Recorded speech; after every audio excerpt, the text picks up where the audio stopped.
simple handmade gift idea. We are going to make rosemary salt. You could just make an herb salt if you wanted to do thyme or basil, which would be really yummy on like Italian dishes. But I'm going to do rosemary salt because I have tons of dried rosemary that I've been saving. You can use fresh rosemary if you have it, but I'm just trying to use up some of the dried rosemary that I have because it's basically the only thing I could grow this year. If this is your first time here, my name is Chloe. I write the blog Boxwood Avenue. I share everyday tips for simple living. We've got lots of interior design ideas. We've got homesteading tips and tricks, DIY ideas. So if you haven't visited our blog, I hope you'll come check it out. It's boxwoodavenue.com. So let's get started. This is seriously such a simple and easy gift idea. This is probably going to take like 30 seconds to make. But at the end of the video, I'm going to give you a quick little tour of some of the areas where I've decorated for the holidays so far. It's been a while since I made a video, and if you don't know, we do interior design work for clients in California and in Nevada, and we've just been really busy lately. So I have allowed my videos to kind of get put on the back burner.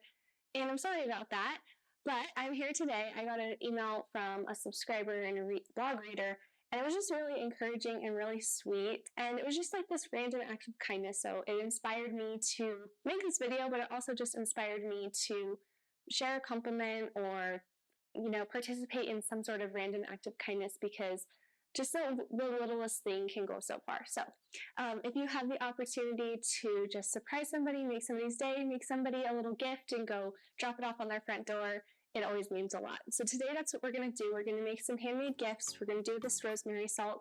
And I have these candied almonds out because I wanted to show them to you too, because they're really simple and easy gift. And there were 4 of them. Now there are 2 because I have eaten 2 in the past week. They're really delicious, and then I've got the free little printable gift tags. I have so many handmade gift ideas on my blog, so I'll put some links in the description below if you want to go check them out, or if you're looking for something to make this holiday season or you just want to get inspired, you can go check them out. So I'll put the links down below. So a while ago, I had preserved this dried rosemary, and we use these herbs in our shop for orders. So really, I kind of just do it for that. We'll do a sprig of rosemary and lavender in each order. But I thought, it'd be fun to use this rosemary to make some rosemary salt. And I wanted to do this last year. So I actually had this salt sitting in my pantry for a year because I didn't do it last year. So now we're doing it. So I'm using dried rosemary, but you can use fresh rosemary. All that we're going to do is pulse together the rosemary and the salt and our food processor. If you don't have a food processor, you can use your blender. You could also just mince it up with a knife really finely, but I like the consistency and the texture that the food processor provides. And then we're going to put them in glass jars. You could use any glass jars. And I've got a couple little additions that I'm going to add to mine, and I wanted to share them with you in case that might inspire you. I'm going to stop talking. I'm going to take you over to my food processor. We're going to pulse our salts together. Oh, I wanted to show you this. Malden sea salt is my favorite. It's not sponsored by them, but I wish that they would sponsor me and give me a bunch of salt. I use this salt. I keep this out on my countertop at all times. This is my Malden sea salt, and I use it on everything. I even bake with it. My sister the other day made a comment. She was like, your cookies are a little salty.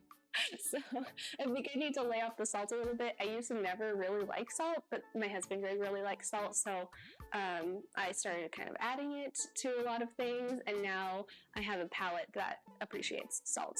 So I'm excited to make this because I can use it on, like brining your turkey or your, like Thanksgiving dishes. Thanksgiving's on Thursday. As I'm making this video, it's Tuesday, but we'll use it for our turkey. You can use it with some butter on some baguettes. You could sprinkle it on top. You could just use it as a garnish for so many things. So, okay, I keep talking. Let's go over to the food processor. So I'm just putting the salt in, and then I'll add in my rosemary. This would be fun to do with lavender for lavender sugar, or you could just infuse some sugar and do lavender sugar that way. Okay, so now I'm just going to put in some of these leaves. I'm going to not do the stem. I've got my rosemary and salt in here. You can add as much or as little rosemary as you'd like. You could also add multiple different types of herbs, and to make kind of like an herbes de Provence. And I'm going to do a couple pulses.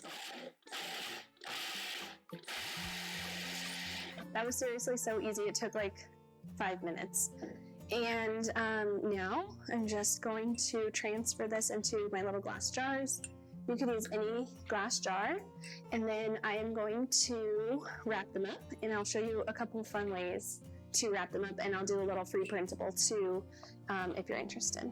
I was so excited. It turned out so cute. So I have just brown packaging paper, and I cut it in circles. I used a bowl and I just traced it out, cut them in circles larger than the lid so that it would fold over. And all I do is I take a circle and I get some of this baker's twine and I cut it really long. And of course, you can do this however you want. I cut it really long, and then I just sort of shape the paper, evenly over. And then I hold it with one hand, and then I'm going to use this finger to sort of hold this, this end, and I'll leave a nice long tail, and I'll start to wrap this nice and tight all around the edge. And then it just sort of holds it into place because you've wrapped it around a couple times. And I'll add a little bow.